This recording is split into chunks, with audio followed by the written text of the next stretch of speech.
Sagittarius, hi, welcome to Mystic Queen PH at itong inyong energy update for February 16 to 29, 2023. This is a general reading, just take what resonates. Watch your Sun, Moon, Rising, Venus for other messages. And thank you sa lahat ng mga sumusuporta dito sa ating channel. Just a reminder, gamitin nyo lamang ang reading na to bilang gabay and pa-follow, like na rin ating Facebook at TikTok. Lahat po yan, Mystic Queen PH. And please like, share, subscribe para lagi kayong updated sa ating mga readings. And also, you can check my Shopee. Available ang mga protection and prosperity items, bracelets, zodiac sign bracelets, and many more. Link on the description. Okay, let's see, Sagittarius, what's up? Second half ng February.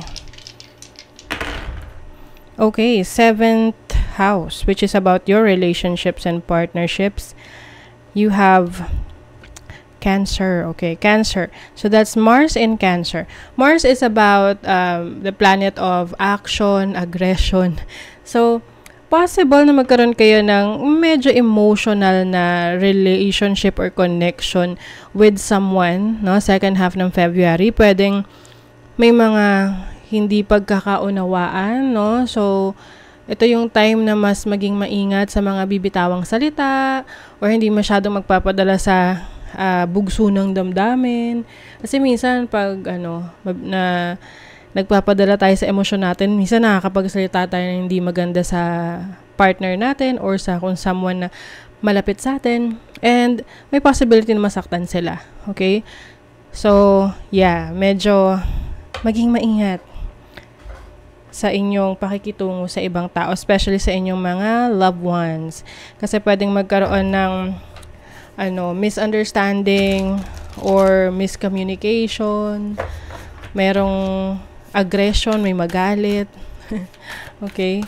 So, let's see ano pa. Yung inyong moon message. Moon message. Okay. It's time to release negativity. Ayan na. I-release nyo daw ang mga negative energies around you. Mas maganda na positibo ang iyong pananaw. At yung mga taong nega sa paligid mo, i-release mo na yan. Kasi minsan, nakaka-apekto sila sa'yo, nakaka-influensya rin sila sa'yo ng pakikitungo mo sa iba. So, kung alam mong negative yung na i-influensya sa'yo or nakukuha mo sa kanila, release them. Work through your feelings. Oh, ito na nga yung sinasabi ko sa inyo. Na yung emosyon natin, volatile, no? Nagpa-fluctuate yan. So, kapag medyo high ang energies natin or even low yung energies, minsan nakakapag-decide tayo ng hindi natin na pag-iisipan. Let's see. Ano pa? Forgive. Full moon in Pisces. Ayan. So, meron kayong patatawarin. Patatawarin na person sa buhay nyo. Patatawarin nyo yung sarili nyo sa mga past mistakes ninyo. And move on. Move forward. Sabi nga, charge to experience, diba?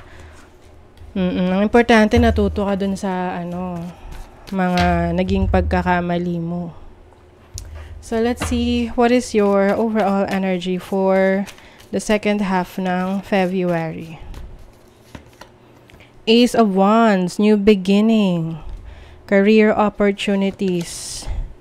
Ace of Pentacles, ang daming new beginning sa inyo, Sag. Oo, very competitive kayo. Yes, and you are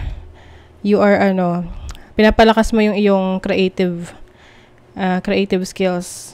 Maaring meron kang sisimula na bagong trabaho, bagong career, bagong project na matcha-challenge ka talaga kasi gusto mo rin na makipagsabayan, gusto mo rin na ipakita sa mundo yung talents mo, yung skills mo, yung kakayanan mo. And you are very focused on achieving your goals. Okay? Yung iba, meron ditong bagong business na sisimulan.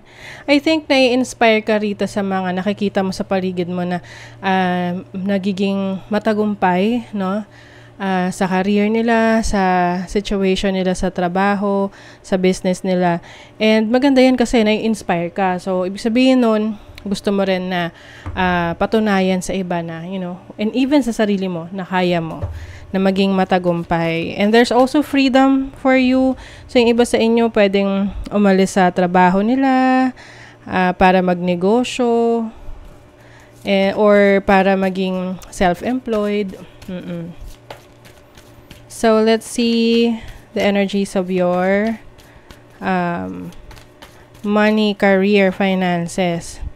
You have the Knight of Cups, the Queen of Pentacles. May offer ng pwedeng business partner. Oo. Kasi nakikita nila na malaki yung potential mo na maging very successful. Or maaring ikaw yung mag-offer sa iba na pumartner sa'yo, kumbaga mag-invest para sa'yo pagdating sa business. And with the Ten of Pentacles, some of you, meron kayong matatanggap na mana or tulong from your family members financially. No? Pwede ring material na bagay. Pwedeng papamanahan ka ng isang sasakyan or bibigyan ka ng lupa, bahay. So, you are also very resourceful at this time. Marami kang pagkukunan ng mga pangangailangan mo. So, you don't need to worry. Okay? Let's see what else. Sa love life naman. Okay, let's see sa love life ng mga Sag.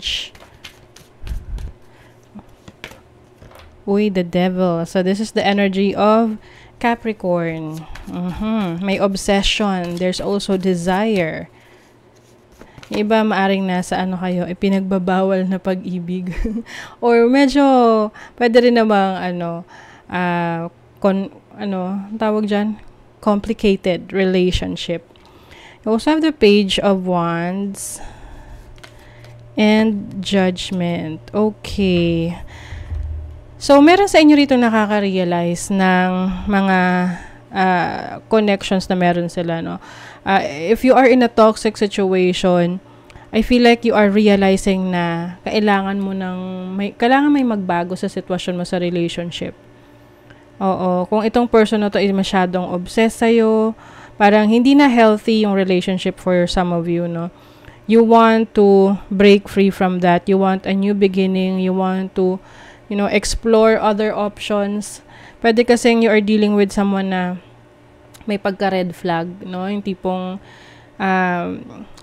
ang gusto lang yung beneficial sa kanya, yung pleasure, pero pagdating sa commitment, no? Mahirap mag-commit itong person na to. So, some of you are realizing if this is what you want, no? In your life, no? But, kung mararamdaman mo or marirealize mo na hindi, then, you will move on and move forward kasi meron ditong rebirth. This is a brand new you. So, I think yung iba sa inyo, aalis kayo sa unhealthy relationship. Merong aalis rin sa toxic situation or sa isang relationship na complicated, no? Oo. So, mas magpo-focus kayo ngayon sa bagong reinvention of yourself, eh. You are reinventing yourself. A brand new you, a new direction. Spiritual development, enlightenment. See? Ayan, awareness and understanding. Yes. So, part of your spiritual awakening is yung awareness mo sa kung ano yung anong relationship yung meron ka ngayon. If it's not serving your highest good, then you are letting that go and moving to a new direction. So, meron ditong financial gain, usually coming from something you did in the past. So, ayan. Baka yung iba sa inyo, may magbabayad na ng utang sa inyo. Or ito yung magbabayad na yung dapat magbayad sa inyo na pinagtrabahuhan nyo na hindi kayo binayaran for some reasons na tipong merong delay. So, ngayon, makukuha nyo na yan. And then, unsuccessful outcome to a problem. So, maaring nga yung iba sa inyo might be separating from someone or leaving a situation na sa tingin mo it's too toxic, hindi na healthy for you. Okay? So that is your reading, Sagittarius. Thank you so much. Bye!